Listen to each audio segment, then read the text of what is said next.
महाभारत के युद्ध से पहले द्रौपदी शांत लेकिन टूटे हुए मन से द्वारिका आई थी। राशि वस्त्रों में सजी लेकिन आंखों में दुख का समुद्र था।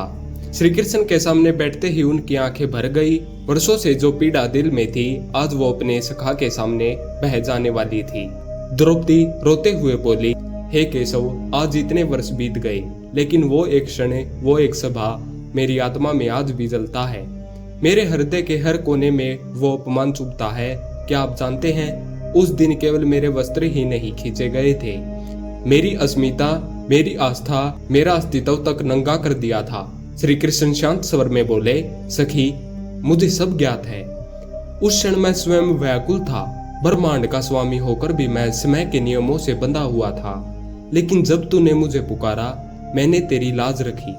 द्रौपदी कहती है, आपके पुकारने में मुझे देर हो गई थी माधव, क्योंकि मुझे विश्वास था वहां बैठे वृद्ध भीष्म, जो धर्म के प्रतीक माने जाते हैं, कुछ कहेंगे।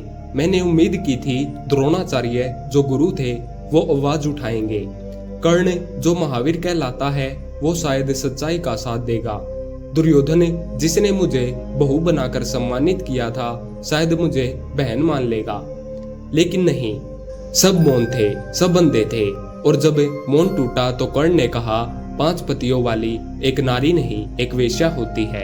दुर्योधन ने अपनी जंघा पीट कर कहा, इसे मेरी गोद में बिठा दो। मेरा मजाक हुआ, उपहास हुआ, और मैं अकेली चिल्ला रही थी, हे केशव, सब ने मेरा अपमान किया, पर मेरी लाज किसी ने नहीं बचाई। श्री कृष्ण धीरे स्वर में बोले, द्रौपदी, तेरे आंसू उस दिन धरती ने पी लिए थे, तेरे रोष से अग्नि कांप गई थी, और तेरे शब्दों ने विधि को निर्णय लेने पर विवश कर दिया। मैं जानता हूँ, तू केवल अपने लिए नहीं लड़ी थी, तू उस हर नारी के लिए लड़ी थी जिसे समाज ने वस्त्रों में बांध दिया था, पर अस्मिता को कभी समझा ही नहीं। द्रौपदी बोली, हे गोविंद, आज 13 वर्ष बीत चुके हैं। मैंने वन में जीवन काटा, भटकती रही, पर हर दिन उस अपमान की आग जलती रही। कई बार मन में आया मृत्यु को गले लगा लूं, पर फिर भी आपकी बात याद आती थी। द्रौपदी, समय आएगा, न्याय होगा। मैंने धैर्य रखा और आज भी उम्मीद करती हूँ, क्या उस अन्याय का अंत होगा। श्री कृष्ण बोले, हे सखी, अन्याय कभी स्थायी नहीं होता। धर्म की गति भले ही धीमी हो, पर अटल होती है। तूने जो सहा वो तेरा कर्म नहीं था, वो समाज का पाप था, और वो समाज अपने पापों का फल भोगेगा। मैं वचन देता हूँ द्रौपदी, तेरे आंसुओं का हर कतरा उस कुरु वंश पर गिरेगा जो उस दिन मौन था। कर्ण का घमंड, भीष्म का मौन, द्रोण का द्वंद, सबका अंत होगा। और जब कुरुक्षेत्र की धरती पर शंख बजेगा, वह केवल युद्ध का नहीं होगा, वह तेरे सम्मान की पुकार होगी। द्रौपदी के नेत्रों में चमक आ गई। केशव, क्या यह युद्ध केवल सिंहासन का है, या एक स्त्री की लाज का भी? श्री कृष्ण मुस्कुराते हुए बोले, यह युद्ध है तेरे आंसुओं का उत्तर देने के लिए, यह युद्ध है धर्म की रक्षा के लिए, यह युद्ध है उस संस्कृति को नया आयाम देने के लिए जहां नारी को अबला नहीं, शक्ति कहा जाएगा।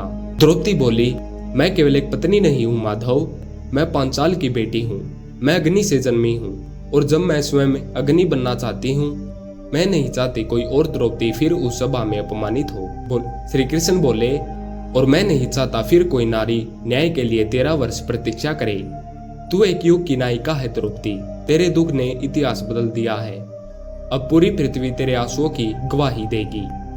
द्रौपदी और श्री कृष्ण का यह संवाद केवल एक सखी सखा की बात नहीं थी, यह उस वेदना की प्रतिध्वनि थी जो हर उस नारी के हृदय में आज भी गूंजती है, जो अपमानित होती है और फिर न्याय के लिए लड़ती है। श्री कृष्ण ने केवल द्रौपदी की लाज नहीं बचाई थी, उन्होंने समाज को आईना दिखाया था कि अगर धर्म मौन हो गया तो धर्म का नाश निश्चित है। धन्यवाद।